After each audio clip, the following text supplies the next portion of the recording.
¿Y tú? ¿Qué tantas ganas tienes de comerte el mundo? Un buen pitch es fundamental para destacarte de la feroz competencia en la industria publicitaria. Hola, soy Fabián, director de comerciales especializado en narrativas realistas y cinematográficas. Y yo soy Bastian, también director, y amo los colores, la belleza y las historias retadoras. Juntos formamos Monster y creemos firmemente que las imágenes tienen el poder de transformarlo todo. Pensamientos, vidas y, ¿por qué no?, hasta el mundo. Hemos trabajado para distintos clientes, como Renault, Adidas, Virgin Mobile, entre muchas otras marcas. En este curso de doméstica desarrollarás habilidades personales y profesionales indispensables para un director y conocerás herramientas para enamorar a los clientes de tu visión creativa. Lo primero que aprenderás es a expresar tu visión sobre un guión y entender qué cualidades debes tener. Además, verás cómo adoptar una dieta artística y poner tu mente en forma. Porque el talento se disciplina y entrenarlo es crucial para llevar tus piezas publicitarias al siguiente nivel.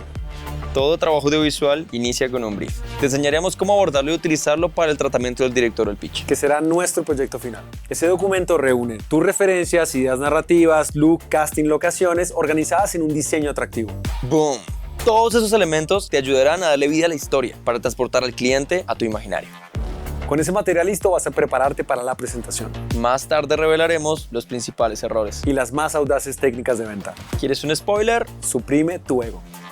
Finalmente te daremos consejos para abrirte las puertas en esta salvaje industria y sacar provecho de cada feedback que recibas. Aquí descubrirás metodologías para expresar tus propuestas visuales de forma eficiente y potenciar la chispa que ya tienes.